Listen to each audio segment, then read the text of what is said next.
Bismillahirrahmanirrahim. Assalamualaikum warahmatullahi wabarakatuh. Alhamdulillahi rabbil alamin wal 'aqibatu lil muttaqin wa la 'udwana illa 'alal zalimin. Wassalatu wassalamu ala asyrafil anbiya'i wal mursalin wa ala alihi wa ashabihi ajma'in. Amma ba'd. Subhanaka la ilma lana illa ma 'allamtana innaka antal 'alimul hakim. Rabbi shrah li sadri wa yassir li amri wa hlul 'uqdatam min lisani yafqahu qawli. Yang saya hormati dan saya muliakan Ketua DKM Masjid Al-Muhajirin Komplek Perindustrian beserta segenap jajarannya yang saya kenal, Pak Ketua, Pak Haji Muhsinin, dan Pak Haji Gagap yang menghubungi saya. Alhamdulillah saya bisa hadir walaupun harus tersesat jalan tadi mengikuti Google Map itu menyesatkannya kadang-kadang ya. Karena memang baru kali ini saya bisa datang ke sini. Saya diundang, diperkenalkan melalui putrinya Pak Haji Muhsinin yang berada di Salatiga. Karena saya tadinya bertugas di UIN Salatiga ya, sebagai kepala biro akademik dan kemahasiswaan di sana. Dan putri beliau yang bernama Handayani salah satu karyawan di sana. Dengan perantaran itu saya diperkenalkan dengan beliau Haji Muhsinin. Tadi saya telepon beliau, ternyata beliau sedang di rumah sakitnya, ya, terganggu kesehatannya. Dan itu sekali lagi saya mengajak jamaah sekalian untuk mendoakan beliau kiranya diangkat penyakitnya sehingga beliau bisa kembali beraktivitas bersama-sama kita di Masjid Al-Muhajirin. Al-Fatihah. Bismillahirrahmanirrahim. Alhamdulillahirabbil alamin arrahmanir rahim maliki yaumiddin. Iyyaka na'budu wa iyyaka nasta'in ihdinas siratal mustaqim siratal ladzina an'amta 'alaihim ghairil maghdubi 'alaihim waladdallin. Amin. Rabbighfirli wa liwalidayya. Amin. Bapak Ibu jamaah salat subuh Masjid Al-Muhajirin yang insyaallah dimuliakan Allah. Teramat banyak nikmat Allah yang perlu kita syukuri, terutama sekali nikmat sehat ini. Dan alhamdulillah kita bisa menggunakan nikmat ini, bisa hadir ke masjid yang kita cintai ini, melaksanakan salat subuh berjamaah, salat yang sangat dianjurkan, salat yang disaksikan oleh dua kelompok malaikat, malaikat penjaga malam dan penjaga siang. Jadi sip-sipannya itu adalah pada subuh. Karena itu catatannya double kalau sholat subuh. Aqimus sholat dari duruqis syamsi ila ghasaqil lail wa qur'anal fajr. Inna qur'anal fajri kana mashhuda. Inna qur'anal fajr kana mashhuda. Sesungguhnya sholat fajar, sholat subuh itu disaksikan. Disaksikan apa? Disaksikan oleh para malaikat, ya. Dan dicatat, tentu dilaporkan kepada Yang Maha Kuasa, Allah Subhanahu wa Ta'ala. Karena itu mudah-mudahan salat subuh kita ini menjadi salat subuh yang diterima Allah Subhanahu wa Ta'ala. Amin Allahumma amin. Yang kedua, tentu kita tidak lupa bersalawat kepada baginda Rasulullah Sallallahu Alaihi Wasallam. Sebab dengan perantaraan beliaulah nikmat yang besar, nikmat iman wal Islam, sebesar-besar nikmat bisa kita rasakan. Karena itu wajib kita sebagai ungkapan terima kasih bersalawat kepada baginda Rasulullah Sallallahu Alaihi Wasallam. Kita bersalawat rame-rame dulu Bapak Ibu ya. Boleh diikuti saya. Allahumma salli wa sallim wa zid wa barik ala Rasulillah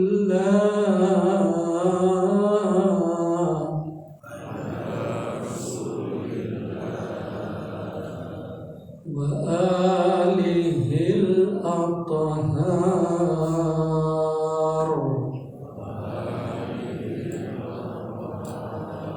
ala Rasulillah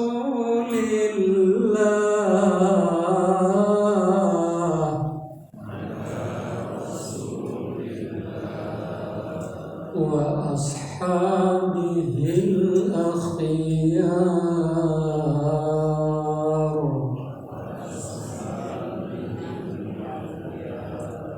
Baik, bersama-sama apa kan? Allahumma salli wa sallim wa zid wa barik ala Rasulillah wa alihil athhar ala Rasulillah wa ashabihil akhyar. Sekali lagi, Allahumma salli wa sallim wa zid wa barik ala Rasulillah wa alihil athhar ala Rasulillah wa ashabihil akhyar. Allahumma salli wa sallim wa barik alaihi. Mudah-mudahan kita semua akan mendapatkan syafaat dari baginda Rasulullah di yaumil qiyamah. Amin Allahumma amin. Bapak Ibu jamaah Masjid Al-Muhajirin yang saya hormati dan insyaallah dimuliakan Allah.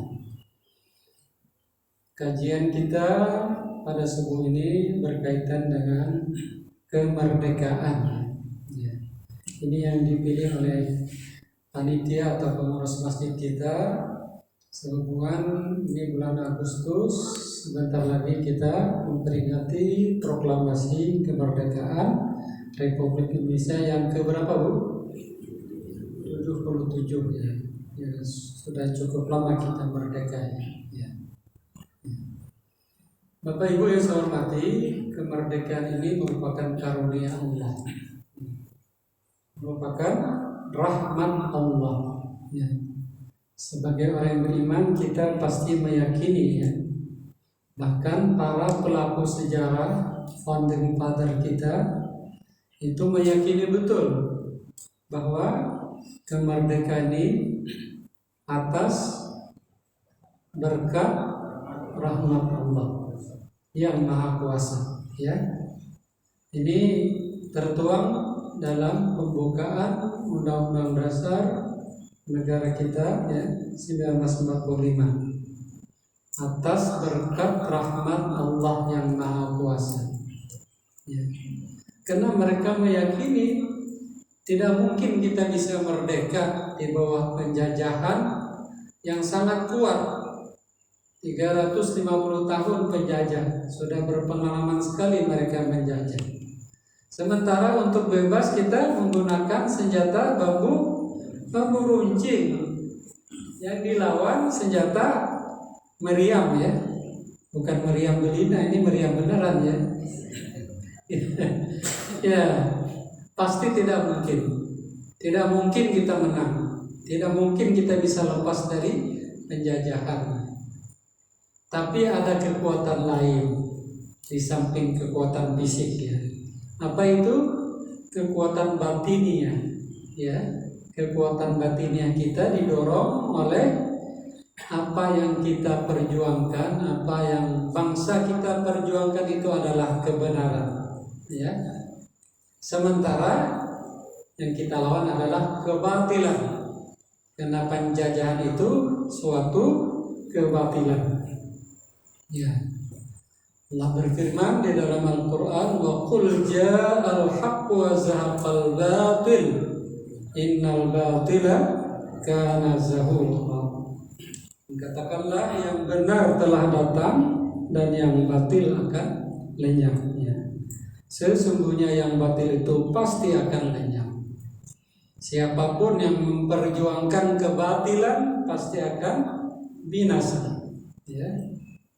Yang menyembunyikan kebatilan akan terbongkar juga ya. Karena itu jangan sampai kita berpihak kepada kebatilan, pasti akan terhina. Berpihaklah kepada kebenaran. Nah, di sini yang menjadi starting point bangsa kita ya.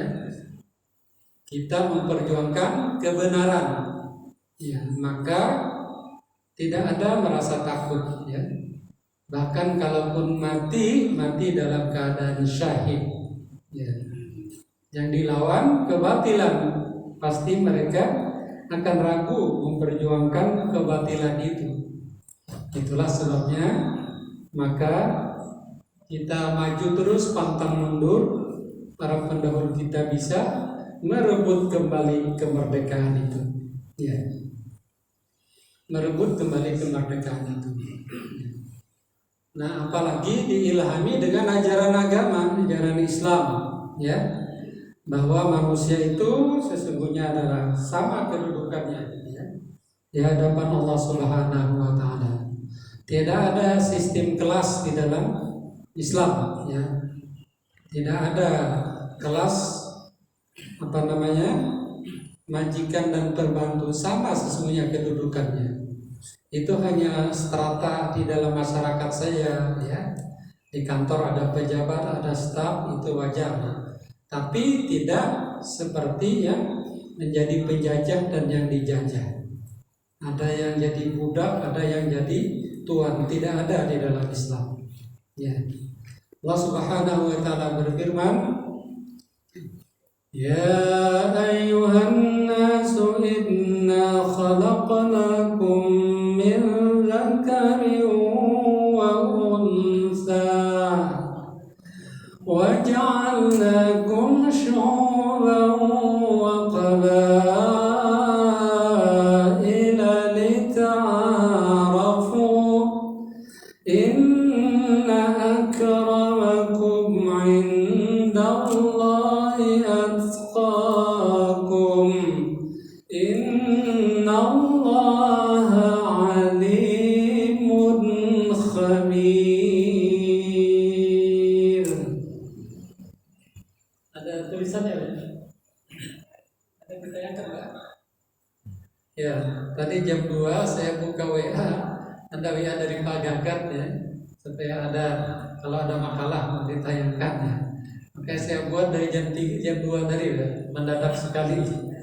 Mohon maaf kalau tidak teratur, tersusun rapi ya, karena dibuat secara mendadak ya. Ya, baik Bapak Ibu, ayat ini yang disebut dengan paham egalitarianisme ya. Paham tentang kedudukan manusia itu sama di hadapan Allah ya. Tidak dibedakan berdasarkan etnis, tidak berdasarkan suku, tidak. Bahkan la fadla Arabi ala ajam, kata Rasulullah. Tidak ada kelebihan bangsa Arab di atas bangsa Ajam di luar Arab. Semua sama. Tidak dibedakan berdasarkan warna kulit, tidak dibedakan berdasarkan bahasa ya. Yang membedakan apa? Yang membedakan adalah nilai-nilai ketakwaan kita ya. Maka itu Islam paling sukses dalam memberantas, menghapuskan perbudakan.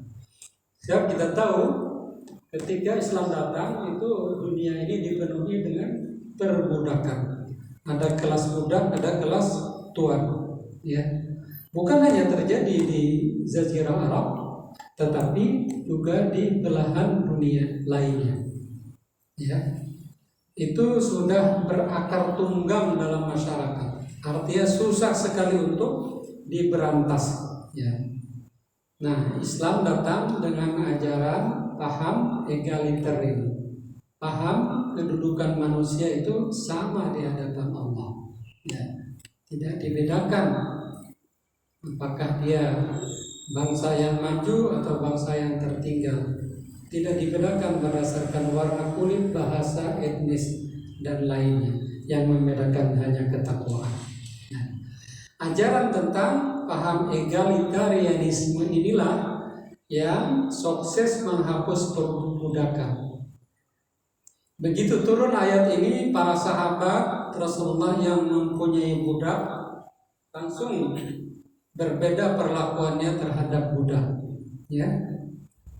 Karena para sahabat setiap turun ayat lalu mengamalkannya dengan baik. Ya. Ayat ini memberi pelajaran bahwa kita sama. Ya. Karena itu bahkan ada budaknya yang diajak makan bersama.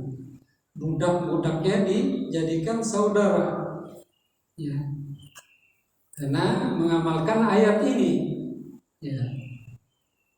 Nah, sebaliknya pihak budak pun timbul kesadaran bahwa ternyata kita tidak boleh diperbudak oleh manusia lain. Kita sama, tidak ada kelas ya di dalam masyarakat. Maka timbul kesadaran untuk membebaskan diri. Ya. Paling sukses Islam dalam menghapus perbudakan. Ya. Lalu para budak minta dimerdekakan dengan berbagai cara, menebus dengan membayar, karena manusia waktu itu diperjualbelikan. Jadi dalam perbudakan itu manusia sama dengan barang ya dijual belikan. Bahkan kalau tuannya mau membunuh sekalipun itu tidak ada sanksinya, tidak ada hukuman. Ya. Nah, kalau kita baca sejarah, bahkan di setiap penemuan kota-kota kuno itu ditemukan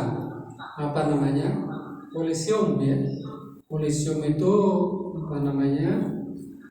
gedung tempat atraksi berbagai macam hiburan, wabil khusus untuk mengadu budak.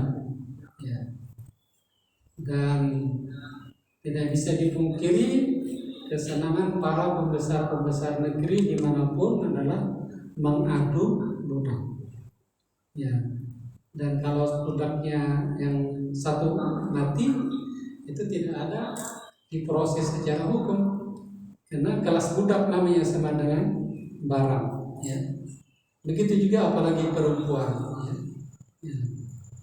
Nah, Bapak Ibu hadirin wal hadirat rahimakumullah. Ya. Islam dengan ajaran paham egaliter menghapus perbudakan. Pemilik budak itu bersikap terhadap budaknya ya sama dengan saudara.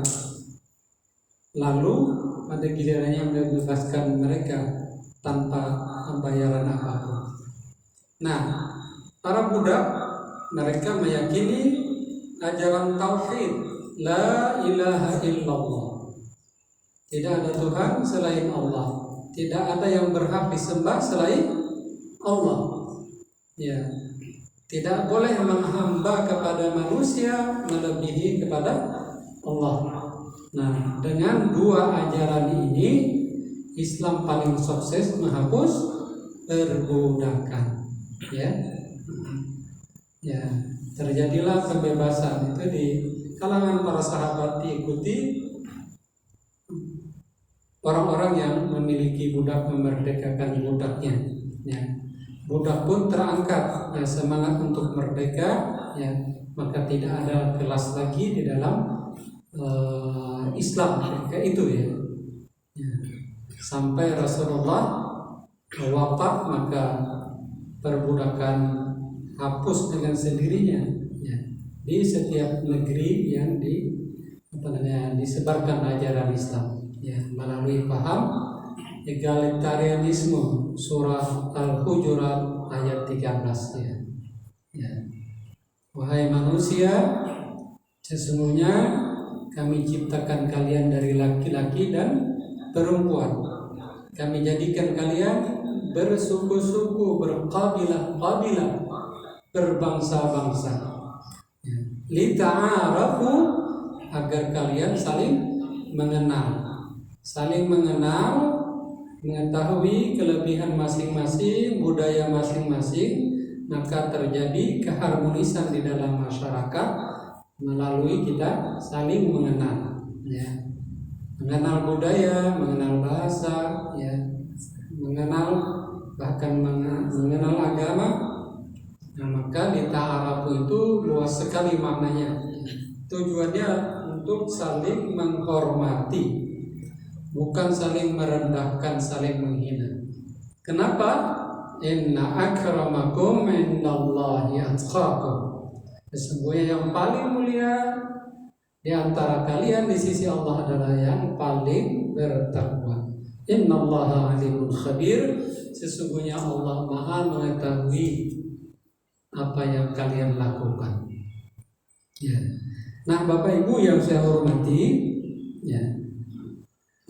Di samping dua cara tadi, ya, cara menyadarkan pihak tuan, ya, kemudian juga menyadarkan pihak budak, ada lagi satu cara, ya, yang dilakukan oleh ajaran Islam. Melalui apa? Melalui sanksi-sanksi hukum Islam yang dikaitkan dengan pembebasan budak. Ya. Ya, ini metode Islam membebaskan budak. Ya. Misalnya yang pertama ya, kafarat melanggar sumpah itu memerdekakan budak. Ya. Kafarat memerdekakan, melanggar sumpah. Jadi kalau seseorang bersumpah tapi terlanggar, taubatnya apa? Taubatnya memerdekakan budak. Terdapat di dalam surah apa itu? Ya, di bawahnya apa?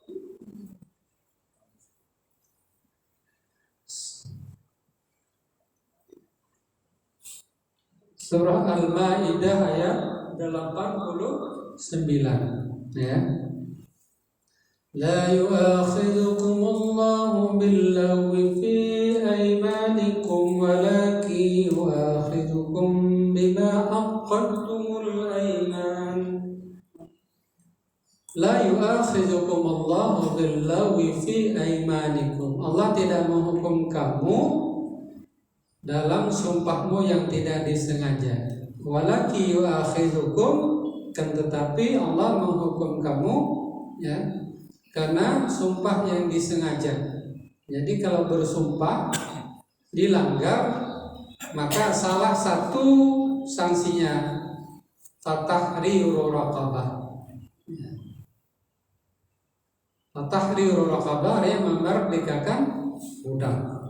Nah, ini dengan demikian, dengan diberlakukannya ini, ada yang melanggar sumpah maka dia harus memerdekakan budak. Itu yang pertama. Kemudian yang kedua, menjihar istri. Kafaratnya juga memerdekakan budak. Al-Quran surah Al-Mujadilah ayat 3. Apa bunyinya? Bisa dilihat. Ya walladzina yuzahiruna min nisaihim thumma ya'uduna lima qalu fatahriru raqabatin min qabli an yatamassa. Walladzina yuzahiruna min nisaihim, dan bagi orang-orang yang menzihar istrinya. Ini kebiasaan bangsa Arab ya. Kalau dia sudah marah sama istrinya, dia berkata, kamu sama dengan punggung ibuku. Itu kata-kata jihar ya. Jadi bahasa kiasan menceraikan istri, kamu sama dengan punggung ibuku. Artinya dia sudah haram bagi dia menggauli istrinya. Ya. Walladzina yuzahiruna min nisa'ihim summa ya'uduna lima qalu. Nah, kemudian dia ingin kembali, ingin membatalkan apa yang dia katakan tadi, maka sanksinya apa? Fatahriru raqabah. Fatahriru raqabatin min qabli ay yatamassa. Maka dia harus memerdekakan budak sebelum dia bercampur lagi dengan istrinya. Ya, maka banyak sekali pelanggaran ini. Maka sanksinya memerdekakan budak. Ya, jadi salah satu sanksi menjihar istri adalah memerdekakan budak. Ada lagi yang ketiga, membunuh seorang mukmin dengan tidak sengaja. Menembak burung tahu-tahu karena seseorang lalu meninggal, itu membunuh dengan tidak sengaja. Atau main-main pistol ternyata meletup maka mengenai saudara misalnya. Nah, apa sanksinya? Sanksinya juga salah satunya memerdekakan budak. Surah An-Nisa ayat 92 ya. Wa ma kana lil mu'minin ay yaqtula mu'minan illa khata'a. Wa man qatala mu'minan khata'an fatahriru raqabatin mu'minah. Itu ayatnya. Ya. Wa ma kana lil mu'min ay yaqtula mu'minan illa khata'a. Ya. Tidak boleh seorang mukmin membunuh mukmin yang lain illa khata'a, kecuali karena tersalah. Ya. Ya. Kalau terjadi pembunuhan karena salah, ya, karena tersalah, maka kafaratnya, sanksinya adalah memerdekakan seorang budak mukmin. Jadi saking ada diat kepada ahli keluarganya, diat itu tebusan. Ya. Itu di Saudi masih berlaku diat itu. Ya. Ada pembantu PRT, pekerja kita yang dikatakan membunuh, maka dimintakan diat oleh keluarganya. Ya. Ini yang ketiga. Yang keempat, melakukan hubungan suami istri di siang hari bulan Ramadan, maka salah satu sanksinya juga adalah memerdekakan budak. Ya, ini berdasarkan hadis Rasulullah yang sangat populer itu ya. Ya, hubungan suami istri di siang hari bulan Ramadan. Ya, ya kalau malam hari dibolehkan ya. Hilalakum lailatus shiyam rafas ila nisaikum. Ya, hunna libasul lakum antum libasul lahum. Ya. Jadi banyak sekali sanksi-sanksi hukum Islam yang dikaitkan dengan membebaskan budak. Ini salah satu metode ajaran Islam untuk membebaskan budak, ya. Karena kemerdekaan itu hak setiap individu. Kemerdekaan adalah hak asasi manusia yang diberikan Allah Subhanahu wa Ta'ala. Tidak boleh ada yang mencemari. Karena itu salah satu misi utama ajaran Islam, membebaskan manusia dari perbudakan. Ada lagi yang kelima, membebaskan budak itu sebagai tanggungan negara. Dalam bentuk apa?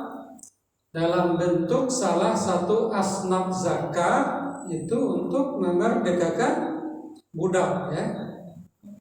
Di dalam surah At-Taubah ayat 60 Allah berfirman, Inna sadaqatu lil fuqara'i wal masakin wal masakin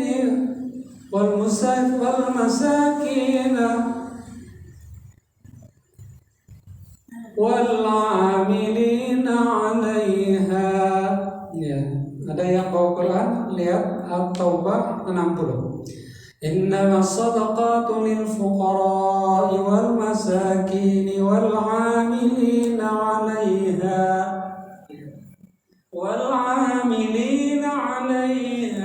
wal mu'allafati qulubuhum wa fir riqab. Wa fir riqab artinya memerdekakan budak. Sesungguhnya zakat itu hanyalah untuk orang-orang fakir. Ya, ini asnaf pertama. Ada 8 asnaf zakat, ya. Yang kedua, wal masakin, orang-orang miskin. Ya. Wal amilin 'alaiha, pengurus zakat. Jadi pengurus zakat dia berhak, ya. Karena waktu dia, tenaga dia kan diperuntukkan untuk mengurus ini, maka ada haknya. Amil namanya. Ya.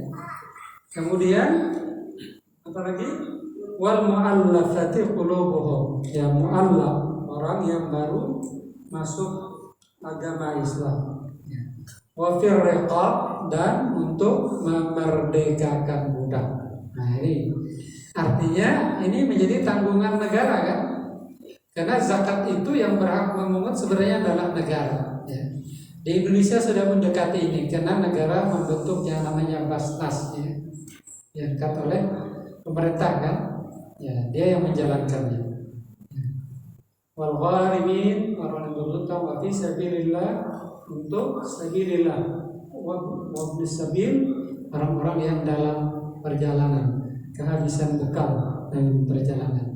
Itu 8 asnaf zakat, salah satunya untuk memerdekakan budak. Ya. Jadi budak untuk menebus, biasanya kan karena dia dibeli oleh tuannya, itu dia harus menebus. Salah satunya melalui dana zakat, ya, termasuk infak sedekah. Ya, as-sedekah. Nah, dengan demikian ini cara yang ketiga, ya, yaitu dengan menerapkan sanksi-sanksi hukum Islam untuk memerdekakan budak.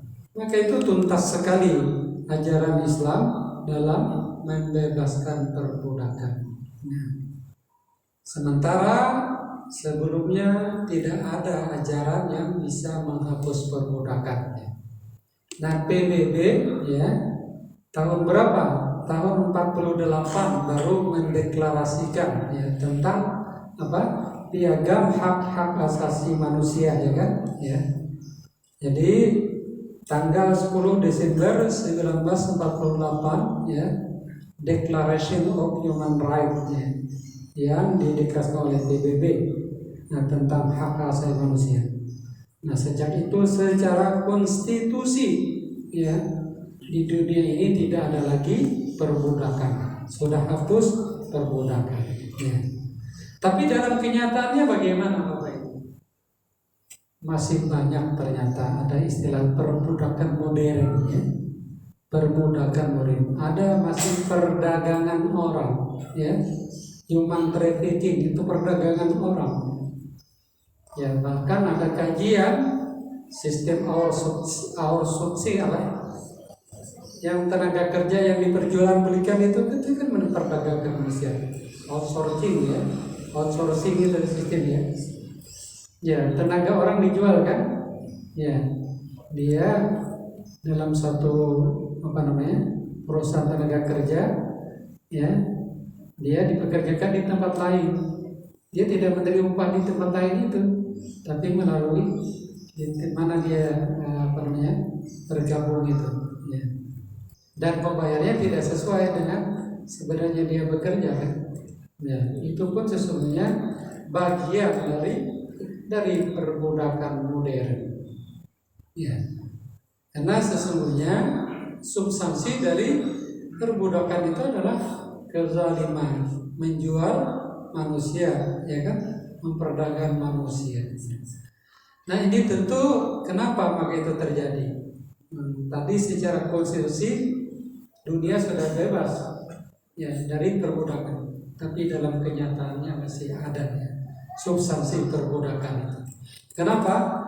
Karena hawa nafsu manusia yang belum merdeka, ya. Oleh karena itu Islam mengajarkan merdeka yang sesungguhnya itu juga merdeka dari perbudakan hawa nafsu. Ya. Terjadinya perbudakan modern itu karena masih berkuasanya hawa nafsu manusia. Ya.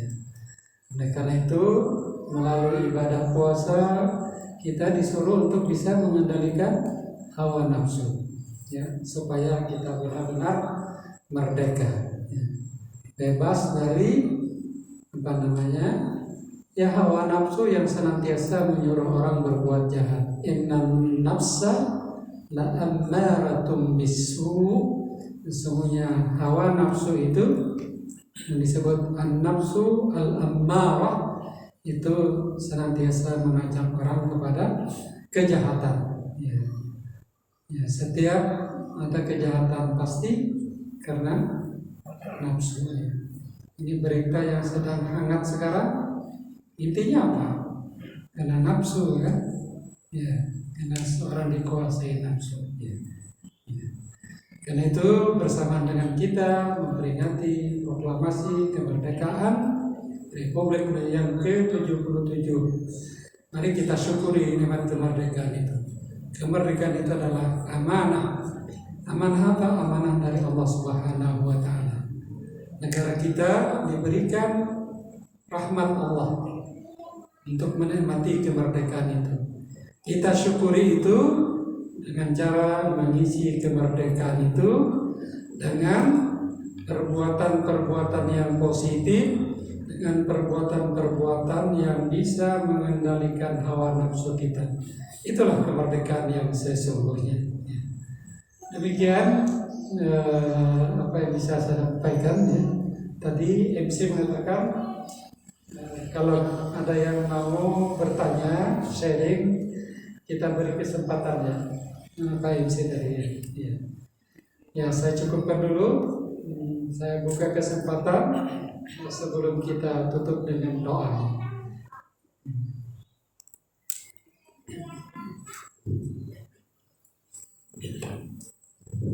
Silakan kalau bapak atau ibu yang ingin bertanya, lihat dulu.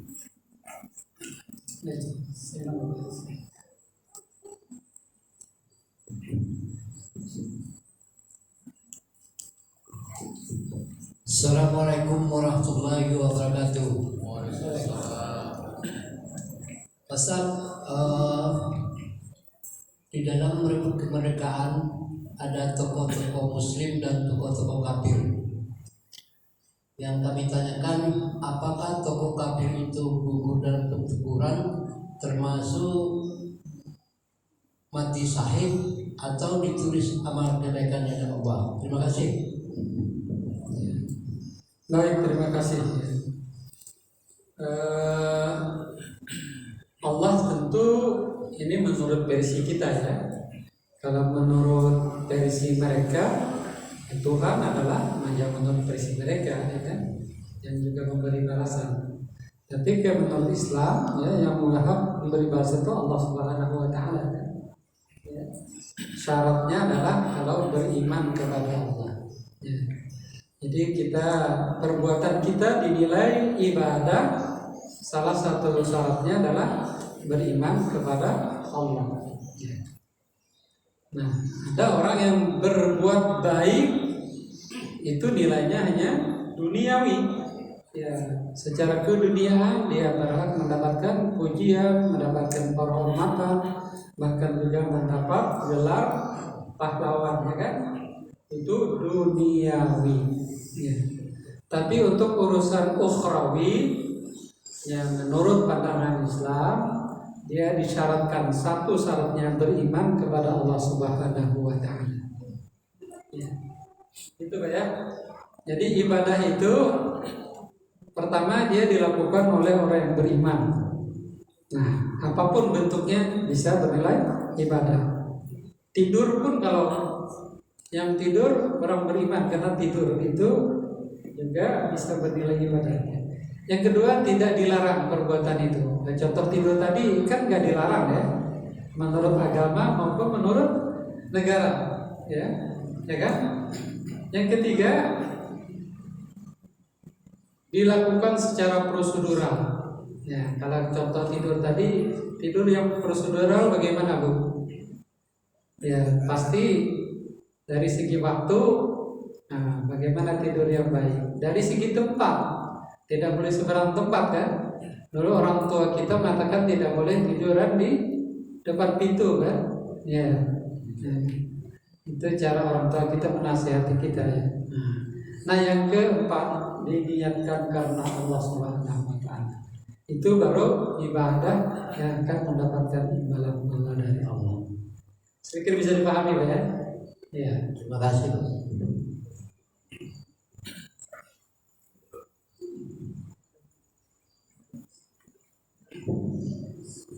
Ya, Ibu, Ustaz di belakang dulu ya.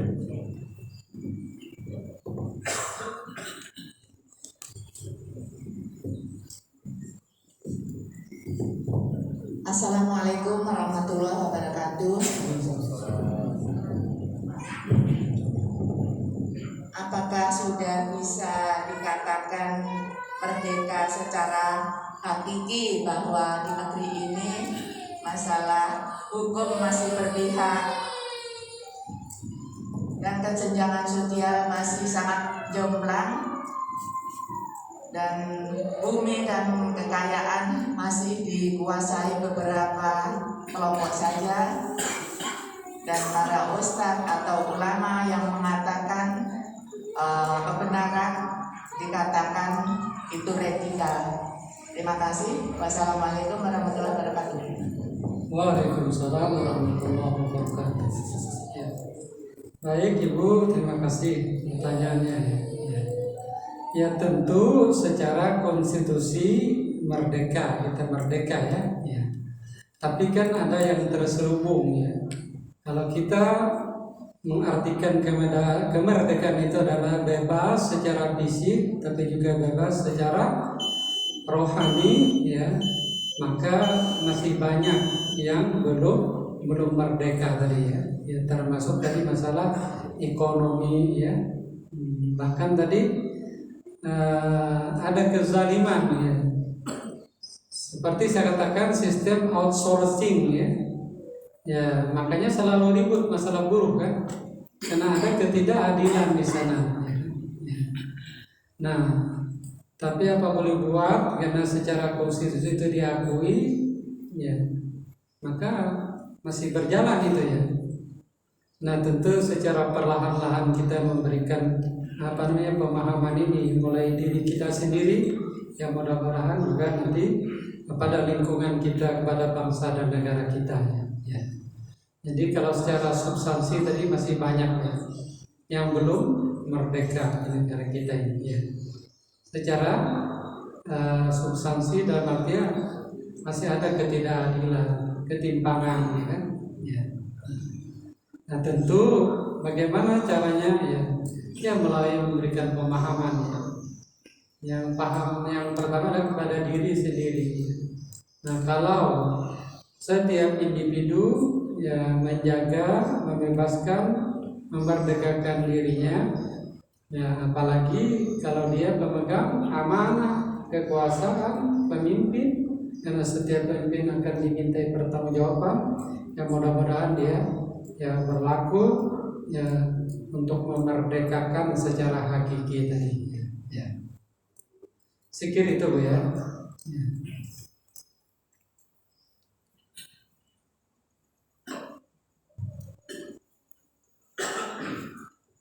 Assalamualaikum warahmatullahi wabarakatuh. Waalaikumsalam warahmatullahi wabarakatuh. Saya Nuril, mamanya Handayani. Oh ya Bu ya. Makasih doanya untuk Pak Muslim. Baik ya. Saya mau bilang, kebetulan kita pegang asosiasi di Pertamina, tadinya di Pertamina, di Bapak. Kalau gajinya nggak sesuai, menurut saya itu yang menentukan pemerintah, dan mereka di atas rata-rata pegawai biasa. Menurut ininya, lokasi kerjanya mereka dan tapi mereka gajinya bagus. Terima kasih. Waalaikumsalam warahmatullahi wabarakatuh. Baik, terima kasih Ibu Handayani ya. Salam dari saya ya, juga untuk Bapak ya. Alhamdulillah dengan wasilah itu saya bisa hadir ke tempat ini. Ya. Baik, saya pikir kita setuju dengan ungkapan Ibu ya. Ya, ya memang sebenarnya di dalam Islam diajarkan upah itu yang sesuai, bahkan cara membayarkannya sebelum sebelum keringatnya ya. Jadi luar biasa, Islam itu sangat komprehensif ya. Segala aktivitas manusia ya diajarkan Islam, diatur oleh ajaran Islam sebenarnya ya. Cuma itu kadang-kadang kita belum sepenuhnya mengamalkan agama yang kita cintai ini ya. Setiap aktivitas keseharian kita ya diatur secara prosedurnya tadi juga malah disertai dengan doa ya kan? Ya itu luar biasa ya. Jadi secara prosedur itu akan terjadi keharmonisan kita bermuamalah antar manusia yang saya sebut tadi masalah keduniaan ya. Tapi Islam tidak hanya itu, ada nilai-nilai ketuhanannya, nilai-nilai transenden kepada Allah ya, yang diimbal diberi balasan dengan pahala ya. Itu luar biasa ya. Karena itu saya mengapresiasi kepada DKM kita, pengurus masjid kita yang melakukan kajian-kajian seperti ini ya, supaya membuka wawasan kita ya. Insya Allah dengan tahu kita berupaya untuk mengamalkan, kan begitu ya. Ya. Baik Bapak Ibu, sudah jam 6 lewat ya. Satu lagi silakan. Tentang ayat 3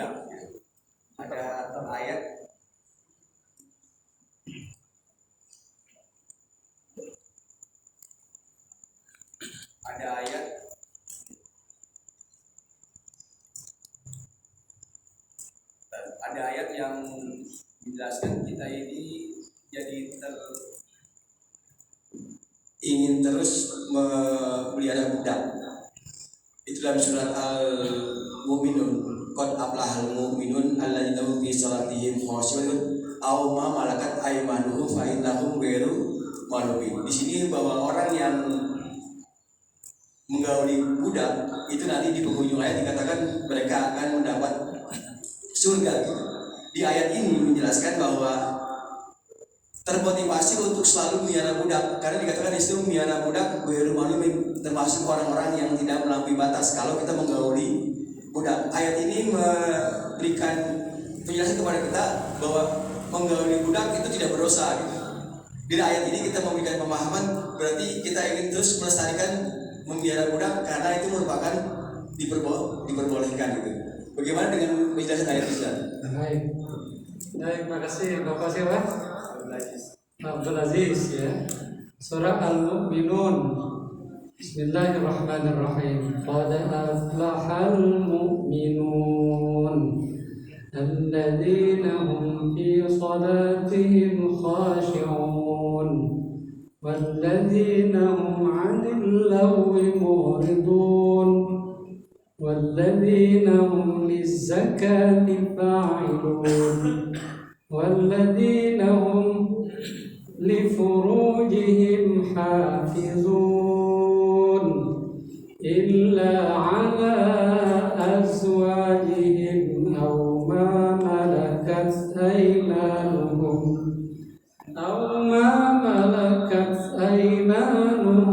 فإنهم غير ملومين. Al-Mu'minun bercerita tentang siapa yang beruntung ya. Qad aflahal mu'minun, sungguh beruntung orang yang beriman. Nah, mudah-mudahan kita termasuk ini ya. Orang yang beruntung itu adalah orang beriman. Yang apa lagi? Walladzina hum fi shalatihim khashi'un, yang khusyuk dalam salatnya, yang meninggalkan perbuatan yang sia-sia, yang menunaikan zakat ya, yang menjaga kemaluannya ya. Menjaga kemaluannya illa kecuali ala azwajihim terhadap pasangannya, au ma malakat aymanuhum atau kepada budak ya. Jadi kepada budak boleh. Kepada budak boleh ya. Ya, itu tidak dosa. Ini ayat ini kan turun zaman perbudakan masih ramai. Nah, ini tambahan nih. Ini bagus ya diingatkan oleh Bapak. Tadi kan baru 5 ya. Ya baru 5. Ini kan sebagian. Satunya adalah memerdekakan budak dengan cara menikahi, ya, menikahi bukan menikahi, mengambil istri, ya. Bahkan ajarannya tidak perlu nikah sebenarnya, tidak perlu syarat ada wali dan sebagainya ya. Jadi bapak memiliki budak perempuan, boleh bapak gauli tanpa proses pernikahan yang wajar harus ada walinya ya. Ya, itu sebenarnya metode pembebasan. Karena setiap yang bapak bisa digauli oleh tuannya, lalu dia hamil, kemudian melahirkan anak, maka dia merdeka. Dan anak yang lahir itu juga bukan keturunan budak lagi, ya, disebut ummul walad, ya, ummul walad, ya. Nah, maka banyak sebenarnya yang jadi pembesar dari ummul walad ini, ya.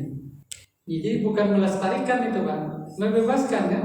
Kan dengan dinikahi dia merdeka, dia dijadikan istri oleh tuannya, dia merdeka. Akhirnya nanti habis ya. Jadi bukan melestarikan itu, ya. Jadi itu salah satu cara. Ya, jadi ada 5, ini yang ke-6. Yang tadi dengan cara apa? Menggauli budak, ya, menjadikan budak sebagai istri, ya. Ini ada peristiwa besar yang dilakukan Rasulullah SAW ketika beliau dikasih hadiah oleh Raja Mesir yang bernama Muqawqis ya. Ada 3 hadiah. Pertama hadiah kendaraan ya. Hadiah kendaraan berupa keledai. Yang kedua hadiahnya seorang dokter tabib ya. Kemudian yang ketiga seorang perempuan budak yang bernama Maria Al-Qibtiyah, orang Kopti. Ya. Kendaraan bisa digunakan. Tabib itu nganggur, tidak pernah kena Rasulullah, tidak pernah sakit ya. Kemudian yang ketiga Maria Al-Qibtiyah ini beliau jadikan sebagai istri Rasulullah. Itu luar biasa, peristiwa itu mengangkat derajat wanita. Ya. Peristiwa besar di dalam sejarah ketika Rasulullah menjadikan sebagai istri. Ya.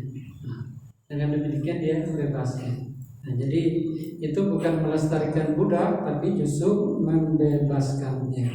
Ya, salah satu metode lagi ya, dengan cara menikahi atau menjadikan istri budak-budaknya. Ya, dengan dia dijadikan istri tadi, mereka bebas. Bahkan kalau dia melahirkan, keturunannya juga menjadi orang yang bebas, bukan budak lagi. Gitu Pak ya, Pak Aziz. Ya, terima kasih. Sudah cukup ya. Insya Allah nanti lain kesempatan mudah-mudahan kita bisa bertemu lagi. Untuk itu mudah-mudahan apa yang kita laksanakan pada subuh ini di hari Minggu ini menjadi bagian ibadah kita kepada Allah Subhanahu wa taala. Untuk itu mari kita tutup acara ini dengan berdoa. Al-Fatihah.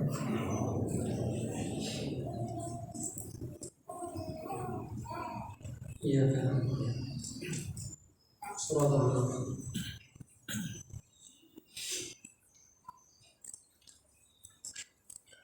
Amin ya Allah ya Rabbal Alamin.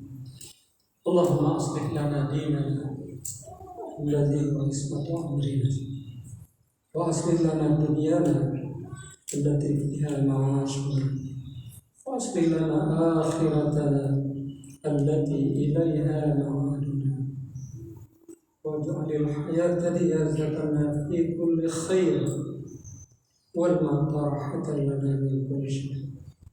Ya Allah, perbaiki untuk kami agama kami, karena agama menjadi pangkal segala urusan kami. Ya Allah, perbaiki untuk kami dunia kami, karena dunia tempat kami berusaha. Ya Allah, perbaiki pula untuk kami akhirat kami, karena akhirat tempat kami kembali yang abadi. Jadikan sisa-sisa umur kami sarana untuk menambah amal kebaikan, dan jadikan saat kematian kami kelak saat yang terhindar dari segala kejahatan. Rabbana hab lana min azwajina wa dhurriyyatina qurrata a'yun waj'alna lil muttaqina imama. Ya Allah, karuniakan kepada kami pasangan hidup dan keturunan sebagai penyejuk mata dan penenang jiwa bagi kami. Jadikan kami imam bagi orang-orang yang bertakwa. Rabbana atina fid dunya hasanah wa fil akhirati hasanah wa qina azabannar. Subhana rabbika rabbil izzati amma yasifun wa salamun alal mursalin walhamdulillahi rabbil alamin. Demikian mudah-mudahan apa yang kita baca, apa yang kita minta di dalam doa kita dikabulkan Allah Subhanahu wa taala. Saya pribadi bila ada kekurangan, kesalahan mohon dibukakan pintu maaf yang selebar-lebarnya. Hadanallah wa iyyakum ajma'in. Wassalamualaikum warahmatullahi wabarakatuh.